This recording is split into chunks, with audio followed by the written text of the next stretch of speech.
Hi everyone, welcome back to my channel. If you're new here, I'm Courtney Ryan, and today we're going to be talking about the 6 types of women that are most likely to cheat. So I know men typically take most of the heat for cheating, especially on the internet, but the reality is that women cheat too. So in this video, I'm going to be covering the women who are most likely to cheat according to psychology. Now, we need to preface by saying, does this mean that every single woman with these traits is going to cheat? No, absolutely not. Please understand that before watching this video, relationships and human behavior is not black and white. And just so you know where I stand on cheating before we get into the video, I personally don't think that cheating is ever justified, regardless of the gender or the reasoning behind it. All right, so the first trait is low self-esteem or someone who's really dependent. Women with these traits often need constant affirmations, reassurance, and seek external validation. And if they feel those needs or wants are not being met within their own relationship, well, they might start to look elsewhere. I want to read you this little excerpt as well from a clinical psychologist. She says, as we know, long-term relationships take work, and if they are not nurtured regularly, then people, especially dependent personalities, tend to be ripe for attention from someone outside of the relationship that is more attentive, aka more attentive than you. Another aspect of this one we can talk about here in the dependent category is a woman who does not have many friends or family. If she doesn't have any friends or family in her life and is also dependent on you, that could cause some issues. A lot of women tend to cheat when they start feeling lonely or they're not getting attention. Again, do I think that's justified? Absolutely not. If you're not happy in the relationship, you have to work on that with your partner or leave. I don't think that cheating is justified because you're feeling a little bit lonely. But as I was saying, many women cheat when they feel lonely, and if they have no one in their circle but you, and you can't give them your undivided full attention 24/7, do you see how that could cause issues? My next one here is a woman with a lack of impulse control. A lack of impulse control can actually be associated with different kinds of neurological disorders. I am not going to speak about these disorders myself because I am not a medical professional, but I am going to read you the definition. It says, impulse control disorders are characterized by chronic problems in which people lack the ability to maintain self-control, which ultimately results in the onset of extreme disruptions and dysfunctions in personal, familial, social, and academic aspects of their life. So I am not diagnosing anybody here. I'm not slapping labels on things because I don't think that that's productive or healthy coming from me, but just giving you the information, do your own research. This could be a woman who makes very rash, quick decisions without putting much thought into it, or someone who thrives off of adrenaline and being spontaneous. She might not be able to turn down temptation and see things in a very spur-of-the-moment type of way. And she might look at things in a short-term viewpoint rather than thinking of things long-term. Instant gratification for temporary pleasure is something that a lot of people struggle with. My next one here is narcissistic tendencies. Again, I don't want to diagnose here. I do think people throw around the word narcissist a little bit too freely. However, there are some narcissistic tendencies that have been shown to increase the risk of infidelity. Extreme selfishness, a need for flattery and attention, and an inability to consider the needs and feelings of others. This says, these folks are at high risk of cheating as they often rationalize that their partner does not treat them as they deserve or that they are neglected or underappreciated, says Coleman. They also have little to no capacity to consider the hurt their behavior will inflict onto their partner. So in their head, they might justify or rationalize the cheating because they feel like they are unappreciated or undervalued, or they're not getting enough attention from their partner. They might say things like, well, he wasn't giving me enough attention, so I started seeing another guy.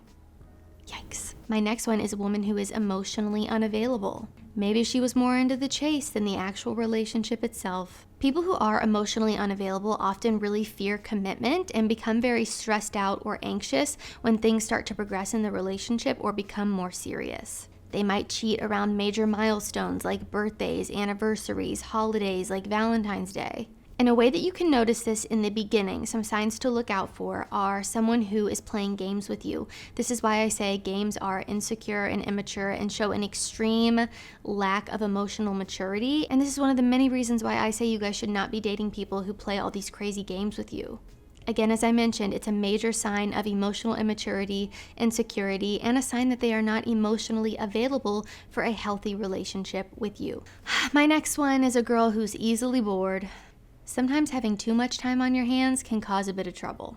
And I also think a similar point here can be mentioned that I mentioned in point number 1 is that she might seek constant affirmation or validation from you. Because if she's easily bored and has no hobbies or interests or friends or family or anything she enjoys doing to entertain her besides you, once you stop being able to give her your full undivided attention, well, she might start seeking that elsewhere. She might be more likely to seek that attention from someone else outside the relationship that is not you.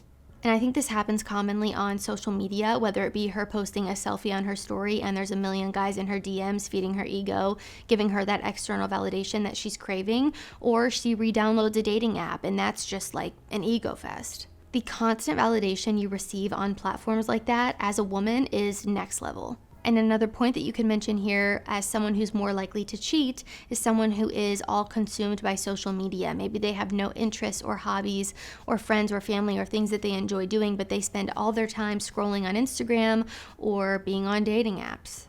And I want to make something very clear here, because I've seen some questionable things said on some other channels. Just because a girl has an Instagram does not mean that she's cheating on you. Okay, let's just get that out of the way. Of course, there are boundaries that you have to have, and that's something that you work out between you and your partner within your relationship, but simply having an Instagram account does not mean that she's cheating on you. I have an Instagram account and I am not cheating. And my last one here, the most obvious one, is that she's cheated in the past. You know the saying, once a cheater, always a cheater. And while sometimes I like to give the benefit of the doubt, it's a bit hard to ignore the statistics around this one. Research shows that people who've cheated in the past are 3 times more likely to cheat again. And of course, like many other things, there is nuance here. It's not always black and white, but the odds of someone being 3 times more likely to cheat are odds that I don't want to gamble with.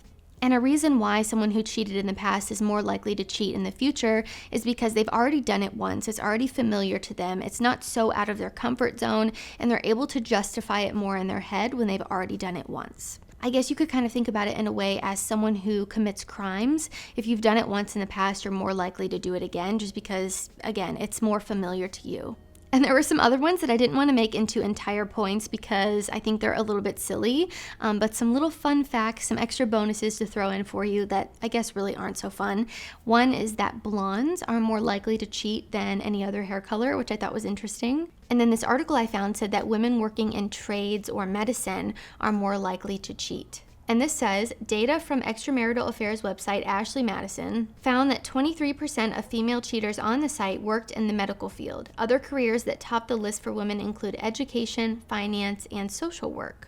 And something I thought was really interesting about this is that education and social work are both predominantly women in those industries, but finance is obviously mostly men. So that made more sense to me as to why a woman would be more likely to cheat in finance because she's surrounded by men. There's way more men than women. But I thought it was really interesting that women in industries that are mostly full of women are more likely to cheat, which was education and social work. So guys, that is all I have for the 6 women most likely to cheat. If you liked this video or found it helpful, be sure to give it a thumbs up and subscribe to my channel to be in the loop for when I release new content. Let me know down in the comments who you've dated in the past that has cheated. Did they have any of these traits? What did they do for work? Would love to hear some insight from all of you guys down in the comments. If you haven't already, be sure to follow me over on Instagram at Courtney Christine Ryan. I love connecting with all of you guys over on there as well. As always, thank you all so much for watching, and I will see you all next time.